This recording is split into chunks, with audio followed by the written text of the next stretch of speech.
तो चलिए अब सीधे आपको अयोध्या लिए चलेंगे, जहां सीएम योगी आदित्यनाथ क्या कुछ कह रहे हैं, आपको सुनवाते हैं। पूरे देश और पूरी दुनिया के अंदर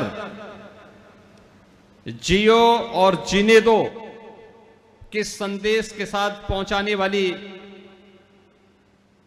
परम सर्वोच्च जैन साध्वी गणनी प्रमुख श्री ज्ञानमती माता जी का भी मुझे दर्शन करने का सौभाग्य प्राप्त हुआ है।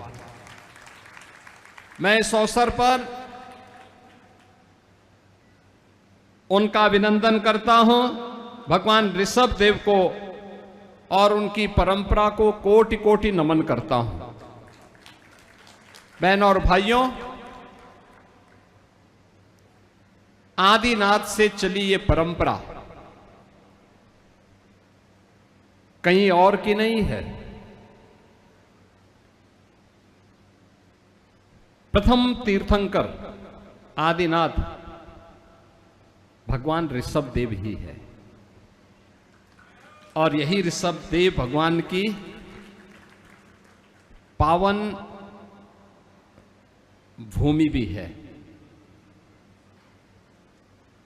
इस धरती के पहले राजा है।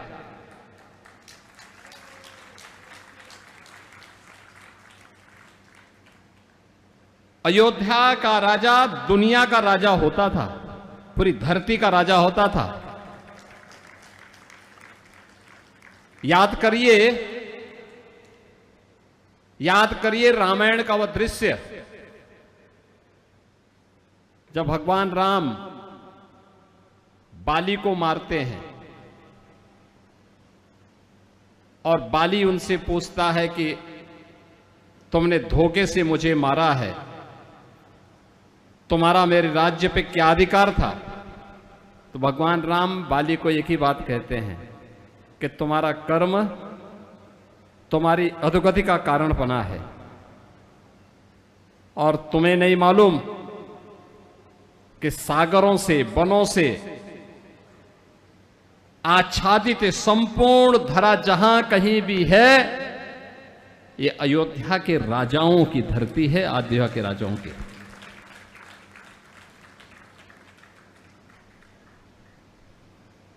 भगवान ऋषभ देव धरती के पहले राजा हैं,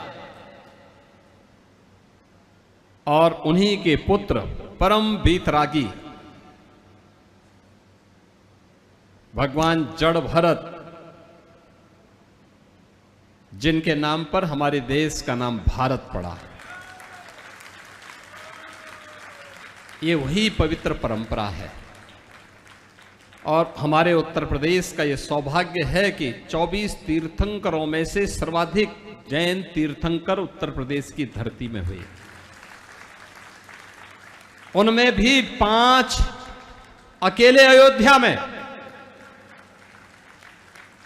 में भगवान ऋषभ देव, भगवान अजीतनाथ, चौथे तीर्थंकर भगवान अभिनंदननाथ, 5वें भगवान सुमतिनाथ, और 14वें भगवान अनंतनाथ। ये सभी इसी पावन धरा पर उनका प्रकटीकरण होता है।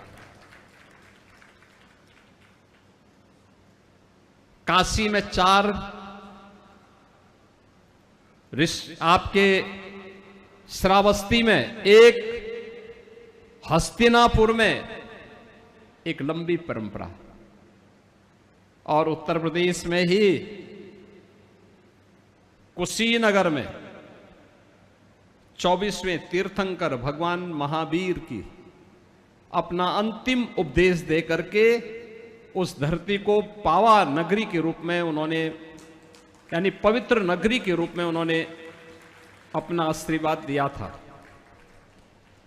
बीच के कालखंड में लोगों ने उस पावा नगरी को फाजिल नगर कर दिया था, और मैंने अभी हाल ही में कहा कि नहीं, फाजिल नहीं, वह पावागढ़ है, पावागढ़ के रूप में ही उसका नाम होगा।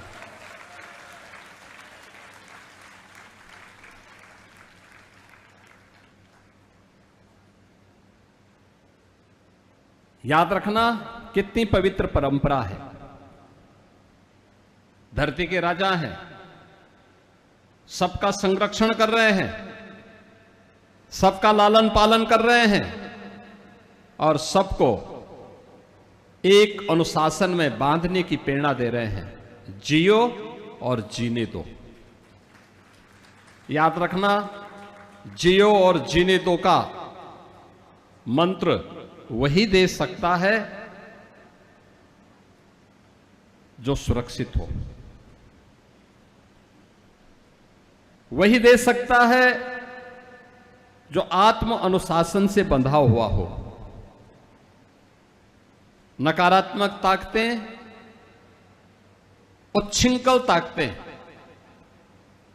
आत्म अनुशासन में नहीं रह सकते, और जिसका स्वयं पे अनुशासन नहीं है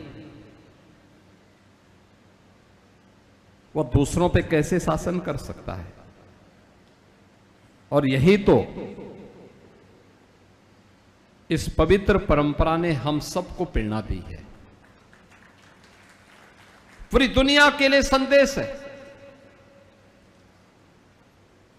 इस संदेश पर चलकर के ही हम न केवल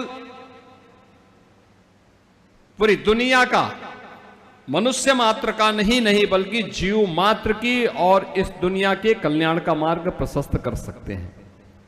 यही वह मार्ग है जो सबके कल्याण का मार्ग हो सकता है। और जैन तीर्थंकरों ने अपने साधना से, अपनी पवित्र वाणी से यह प्रेरणा सदैव विश्व मानवता को दिया है। आज ये मुझे प्रसन्नता की अनुभूति हुई जब मेरे सामने यह प्रस्ताव आया कि पंच कल्याणक प्रतिष्ठा महोत्सव का आयोजन अयोध्या धाम में है और ज्ञानमती माता जी इस आयोजन के अवसर पर अयोध्या में तमाम श्रद्धालु जन आएंगे। उस अवसर पर चाहते हैं कि एक बार मैं वहां आऊं। मेरी भी बहुत दिनों से इच्छा थी। मेरी माता जी से मुलाकात एक बार हस्तिनापुर में हुई थी और फिर उसके बाद मैंने इसी स्थल पर आकर के कुछ वर्ष पहले उनसे मुलाकात करके उनका दर्शन किया था। और काफ़ी दिनों से मेरी इच्छा थी कि मैं माता जी से मिलूं, उनका सानिध्य प्राप्त करूं। और मैंने इसीलिए जब मेरे सामने प्रस्ताव लेकर के यहाँ के पीठाधीश स्वस्थ श्री रविंद्र कीर्ति स्वामी जी मेरे पास आए थे तो मैंने उनको कहा मैं जरूर उस अवसर पर आना चाहूँगा। और आज मुझे अच्छा लगा कि अयोध्या धाम के मेरे इस कार्यक्रम में मुझे भगवान ऋषभ देव के इस पावन धरा को यहाँ पर जो नए कार्यक्रम संपन्न हुए हैं, आयोजन हुए हैं, उन सब को भी देखने जानने का अवसर प्राप्त हुआ है। यह अयोध्या की धरती है। एक लंबा इतिहास है, गौरवशाली इतिहास है अयोध्या का। अयोध्या के राजाओं की परंपरा रही है और वह परंपरा है अयोध्या के राजाओं की कि वह भारत की ज्ञान की परंपरा की भी रक्षा करते हैं और गौ माता की रक्षा भी करते हैं।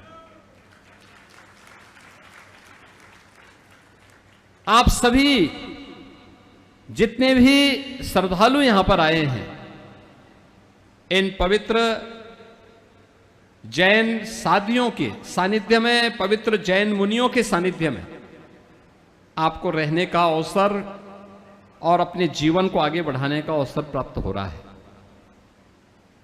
आप सबसे मेरी विनती होगी, गोरक्षा के लिए अगर हम कुछ कर सके हमें करना चाहिए। और मैं मानता हूं कि भारत के अंदर हर परिवार को यह हमारा संस्कार रहा है कि पहला जो हमारा ग्रास होगा वो गौ माता के लिए होगा।